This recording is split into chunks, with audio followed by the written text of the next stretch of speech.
Hindi nga naniwala si Gabo na si Django ang bumaril sa kanyang ama, nang malaman ni Gabo sa tauhan ni Django na binugbog nito.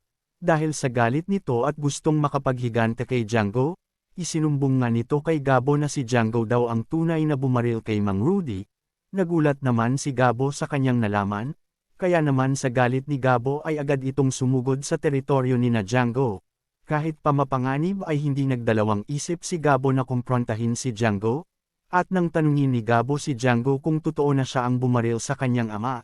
Agad naman itinanggi ito ni Django at sinabi na hindi totoo ang sinabi kay Gabo, may galit lang daw sa kanya ang tauhan na kanyang binugbog.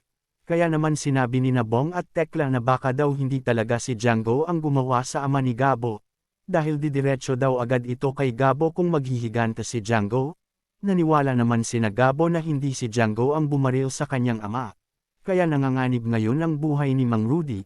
Nagawa nga ni Django at ni Pakito na paniwalain sina Gabo na hindi si Django ang bumaril. Kaya naman sa galit ni Gabo ay binalikan nito ang tauhan ni Django na nagsumbong sa kanya. Sa galit ni Gabo ay binugbog nito. Sa likod naman ay pupuntahan ni Max ang bahay ni Gabo, upang abutan ng tulong pampahospital ni Mang Rudy. Sa pagdating ni Max sa bahay ni Gabo, galit naman na sinabi ni Gabo na ano ang pinunta ni Max. Inabutan nga ni Max ng pera si Gabo. Sinabi nga ni Max na tulong pampahospital ni Mang Rudy. Gusto naman ito kunin ni Aling Betchay, dahil makakatulong ito sa pangpa-opera ni Mang Rudy. Sa galit ni Gabo nang makuha nito ang inabot na pera ni Max, itinapon nga ni Gabo ang pera sa harapan ni Max. Kaya naman galit na nakatingin si Max sa ginawa ni Gabo sa kanya. Makakaligtas pa kaya si Mang Rudy ngayon na wala pang nahahanap na pera pang pa-opera si Gabo?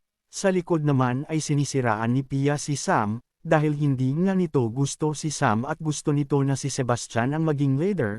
Kaya naman siniraan nito sa report si Sam at sinabi ni Pia na si Sebastian ang dahilan kung bakit nagtagumpay ang naging misyon ni na Sam sa paghuli kay Tigre. Hindi naman nagustuhan ni Chief Delgado ang ginawang report ni Pia na palabisan na hindi si Sam ang dahilan kung bakit nahuli si Tigre. Magsisimulan na nga ang panibagong laban ni Gabo. Nakuha nga ang motor na dala ni Gabo nang habulin niya si Tigre, kaya naman babawiin ni Gabo ang motor. Naisip naman ni Sam kung paano nila makikita ang taong nakalaban at sumira sa kanilang misyon na paghuli kay Tigre. Sinabi nga ni Sam na yung motor na gamit ni Gabo ang kanilang susundan upang mahanap nila ito. Iniisip nga ni Sam na nakasira si Gabo sa paghuli nila kay Tigre.